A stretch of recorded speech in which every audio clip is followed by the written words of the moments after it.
Yeah, I'm not gonna even lie, man. Like, definitely kind of like a hater of these guys. At least it used to be. I remember kind of tapping into them like pretty early. I think it was like 2015. I saw an Anthony Fantano review of it, and I was just like, man, like these guys are pretty dope. And then like 2 years later, I heard someone else kind of sounding the same, you know, it's like X and Ski Mask and shit like that. I didn't really realize they're kind of all intertwined, including Puya, Ghost Main, and all of that kind of darker scene.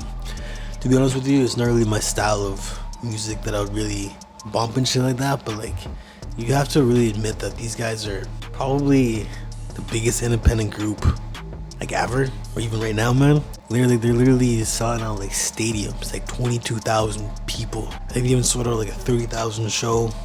And it's just like, man, I didn't even realize these guys would be this big. And they used to just kind of talk about like depression and really dark type of music and shit like that. But recently, a lot of people have kind of like noticed that they started kind of doing they definitely did like a big switch up into kind of a more religious realm. And some people even claim that they're kind of pushing it on to their fan base. You know what I mean? So I'm just gonna kind of like touch on pretty much just all of that. Their huge switch up, and I would even really say their sound, but I would definitely say some of their messaging. I personally think it's a good thing for an artist to evolve, but some people just don't really respect it.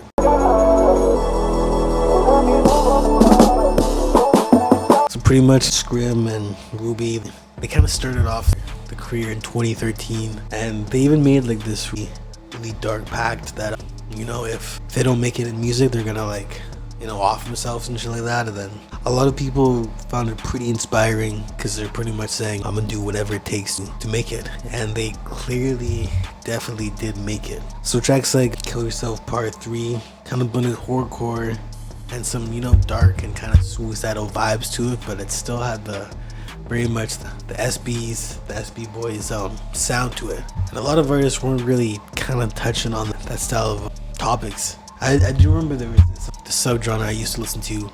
It's called like death rap, you know, like necro, ill bill and shit like that. And I don't know, if you listen to that style of music, it actually kind of becomes a little bit addicting, just like horrorcore, just murdering people type of music. And it's always been really entertaining to listen to. Definitely at times it definitely does get a bit much, kind of like the Suicide Boys, you know what I mean? A bit of metaphorical kind of, I wouldn't even know how to explain it, kind of themes of you know, like kind of Satan, kind of devilish music and stuff like that, but a lot of it's metaphorical. Yeah, it kind of reminds me of that one track off of the Flatbush Zombies album when they're pretty much just like praying to Satan or something like that. That's kind of what their music reminds me of. And I remember in one of their projects they had like a full song, the Suicide Boys had a full song where they were pretty much just like screaming over trap beats, and it just, you know, really wasn't for me. But yeah, I respected just how much they went outside of the box, because their sound is really pretty much like 3 6 Mafia style music, but just way darker, man. You know what I mean? They did build like a really strong cult though, like a very cult like following, because they have like Grey Day, which is pretty much like a festival, well, not a festival, like a tour they do like every single year across North America, I believe overseas as well. But it's kind of cool how they have like a Grey Day 1, Grey Day 2, Grey Day 3, because, you know, like a lot of artists have like their own festivals, like Legnog, Tyler the Creator, OVO Fest, Drake, Travis Scott, Astroworld Fest, and obviously those plans kind of messed up after low-key killing 11 people. And that whole Astroworld situation was actually like on my birthday too, so it's just like, man, now every single time my birthday comes up, everybody's just gonna remember the whole Astroworld situation, which kind of sucks, man. By 2020, they officially had like a gold plaque, you know what I mean, with millions and millions of streams. And you know, you just can't, like, the numbers really just don't lie, and just their fan base is absolutely crazy, man. Like, sold out shows, sold out streams, sold out everything, you know what I mean, like even merch. I guess you can't really sell out streams, but you know what I mean. I did kind of want to mention something that really did probably have like a really big impact on them kind of switching up their sound and their messaging. Like, these guys were doing like this type of stuff, you know what I mean? Like, they were doing every drug known to, you know? There was a time where one of their members, you know, Scrim, had a fatal overdose, you know what I mean? Like, he almost died. And, you know, like a lot of artists that I mess with have had a lot of those situations. Like Lil Peep, he ended up passing away from fentanyl. Juice WRLD ended up overdosing off of a bunch of perks and shit like that. You know, even Mac Miller and shit like that. You know, just a lot of people, a lot of artists in that generation, that's kind of all just left us. You know, X getting shot at and robbed. You know, Pop Smoke getting shot and robbed. You know what I mean? There's like a whole generation of different artists that could have been absolutely massive, and that was super interesting. Like, you would have never guessed that the Suicide Boys or Playboi Carti would have such a big fan base and such a big impact and be like pretty much the top of the game. Like, imagine if the Suicide Boys were signed to a major label, man. They would probably be selling like at least 130K first week. I think the last project sold around 40 or 50, but like, man, just imagine if they had a full label backing. And another artist that kind of reminds me of that, especially single wise, is Russ. Cause you know Russ is like independent right now. Just imagine if he had that label push like he did for a song What They Want. You know what I mean?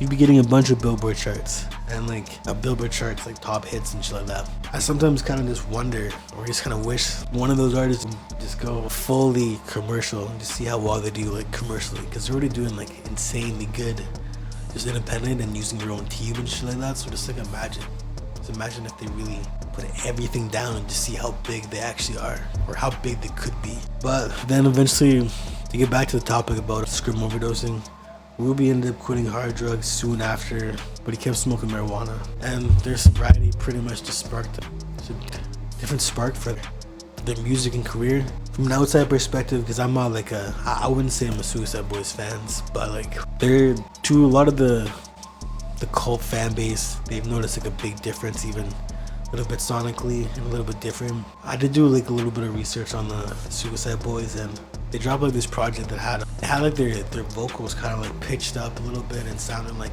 maybe it was pitched down. I think it was pitched down. It was kind of like sounded like Sparkmaster Tape. I think that's his name.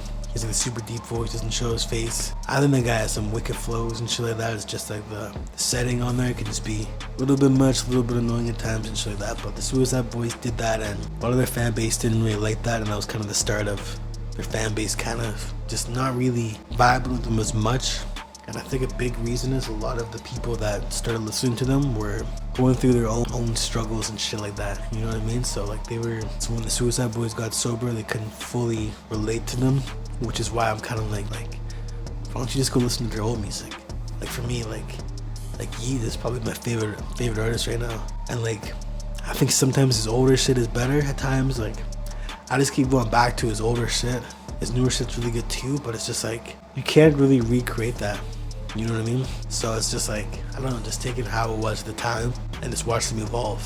Each another one has a very cult-like fan base. You know what I mean? They ended up eventually starting to study just religion, especially being a Christian and shit like that. And some people said they kind of pushed it to their fan base a little bit.